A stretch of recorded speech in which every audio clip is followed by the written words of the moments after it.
In the radiant cityscape of Colorado Springs, bathed in the sunshine of October 9th, 2012, Kara Nichols, an aspiring model, shared exciting news with her roommate. She had landed a modeling gig and needed to journey to a nearby town. Little did they know, this innocent conversation would mark the beginning of a perplexing mystery. Following her departure, Kara vanished without a trace, setting off a tumultuous investigation that would stretch on for nearly a decade. Shrouded in uncertainty and marked by unforeseen events, the disappearance of Kara Nichols held the public's fascination. Despite all the speculation, a haunting question persisted. What unknown forces lurked in the shadows, manipulating Kara's inexplicable disappearance? Kara Nichols was born on May 20th, 1993 in Colorado Springs, Colorado, to parents Paul and Julia Nichols. She grew up in Colorado Springs with her older brother Terrence and younger sister. She was described by many as a social individual with a passion for art, and she excelled at sketching, earning multiple awards in community and school competitions. Sadly, however, despite her artistic talent, Kara's teenage years were riddled with difficulties. It all started when Kara was 13 years old and arrested for shoplifting, which resulted in community service. Sadly, her problems worsened during her sophomore year of high school when her dog died. The loss of her dog was a big blow for the young lady at the time, and because of this, she started counseling and was prescribed medicine for mental health difficulties, which included bipolar disorder and borderline personality disorder. Sadly, the story got worse as she battled with her medication's negative effects and turned to drugs to cope, eventually consuming heroin.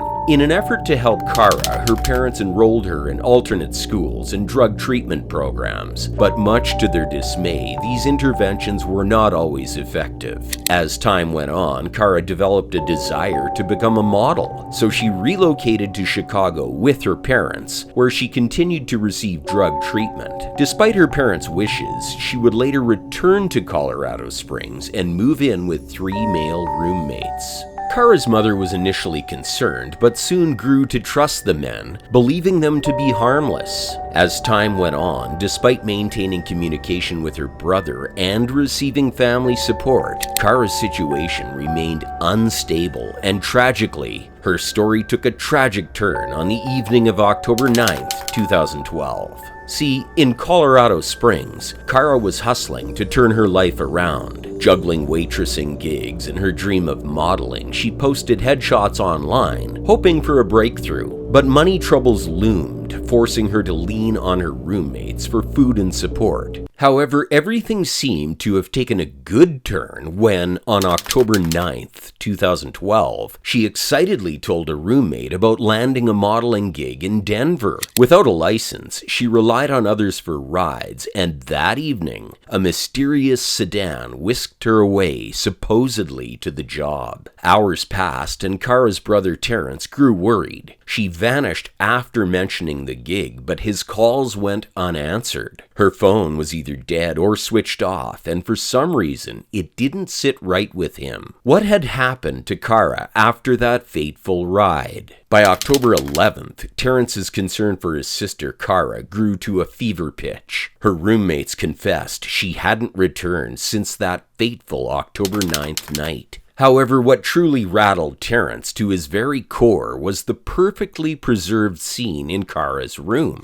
Her charger, laptop, makeup kit, purse, ID, and even cash all seemed to be abandoned. Something was wrong. Kara wouldn't leave these essentials if she planned an extended absence. And perhaps the scariest part was the total absence of any updates on social media, which further fueled the fire of worry. Terrence wasted no time as he quickly sought help from the El Paso Sheriff's Office, but their initial response fell short, citing Kara's adult status as grounds for voluntary disappearance. Yet Terrence and his family sensed foul play. Kara's vanishing act was unprecedented. Julia and Paul, her distraught parents, flew to Colorado Springs, rallying support for a search party. Their conviction? Kara wouldn't abandon her belongings willingly. Under mounting pressure from the family, law enforcement reluctantly launched an investigation, and as soon as they made public pleas for information, they unearthed a shocking revelation. Been some postings that came up on different websites which had some pictures of her. One of those was an escort-related type website, and the date of those postings was well after her disappearance. One of those was late in October. Another one was, I believe, even in the month of November. Kramer said it turned out that modeling gigs were just a cover-up for her real business, as Kara had been advertising escort services online for years, starting as a minor to fund her drug habit. Unfortunately, we haven't gained all of the answers that we need to, with the real pending question being, where is Kara Nichols and what has happened to her since October 9th? Months dragged on, and the investigation into Kara's disappearance took on a frustrating rhythm. In November 2012, police honed in on two women who had last been seen with Kara. One was suspected to be her partner in the escorting world, while the other was simply a friend. Though not deemed suspects, they were pivotal persons of interest. Despite plastering the friend's photo everywhere in hopes of gathering clues, progress crawled at a snail's pace. Sightings of Kara flooded in, each one a glimmer of hope quickly extinguished. Tips poured in, but none cracked the case wide open. By May, a scandal engulfing Sheriff Cliff Porter, the sheriff of the county, soon derailed the investigation as her parents claimed official misconduct and sloppy police work had derailed the search for their daughter. The disappearance of aspiring model Kara Nichols is still unsolved, and now being dragged into a political fight. As El Paso County Sheriff Terry Makita fights off sexual corruption charges, he released this audio recording to discredit one of his prime accusers, Deputy Cliff Porter. Listen to this discipline hearing, where Porter suggests he may have cut corners, filling out a report surrounding Nichols' disappearance. I apologize.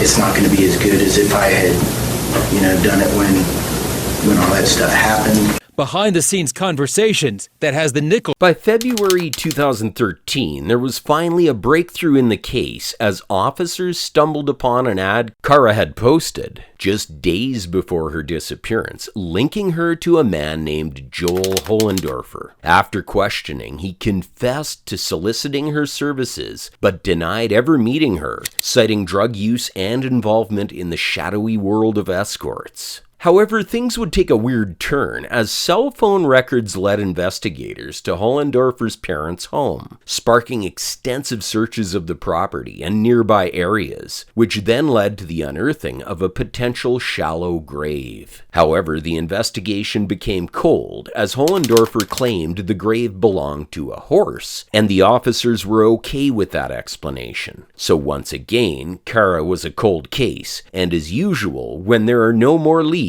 rumors begin to grow. One big idea that floated around about Kara's disappearance was that she might have been caught up in prostitution and had someone controlling her, like a pimp. But maybe she decided she'd had enough and wanted out, which could have caused some serious trouble. People thought maybe this pimp got angry, especially if Kara owed money or tried to leave. Another idea was pretty scary, as some thought that maybe while working as an escort, Kara met someone dangerous who took her against her will, possibly to sell her into human trafficking. Even though some people said they saw her around, others wondered if she was still alive, but being held against her will by traffickers. For nearly 10 years, everyone was left guessing about what happened to Kara, but then came a shocking twist. As it turned out, the man named Joel Hollendorfer, who had connections to Kara, admitted to his ex-wife that he accidentally killed her during sex and buried her on his parents' property. Even more shockingly, evidence showed that Joel's own family helped him cover up the terrible crime, keeping Kara's fate a secret for far too long.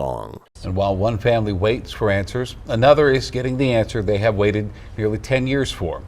Colorado Springs police say the body of Kara Nichols has been found in Black. After locating Christina, Joel's ex-wife, and obtaining her testimony, police arrested Joel. During interrogation, he denied meeting Kara, but admitted to communicating with her. However, he was confronted with evidence indicating otherwise. Following this, detectives used new tactics, including aerial maps of his parents' property, which led to the discovery of human remains in a garbage bag buried on the site. Joel was promptly arrested in connection with Kara's murder and faced charges of second-degree murder and evidence tampering. Later on, his bond was increased due to the severity of the charges, and he was deemed a flight risk, leading to the surrender of his passport. As Joel Hollendorfer faced arrest, a glimmer of hope shone for Kara's family after years of anguish. In a courtroom revelation, the coroner in charge of her case confirmed Kara Nichols' death as strangulation, further damning Joel, as the revelation, coupled with his ex-wife's testimony, stood against him.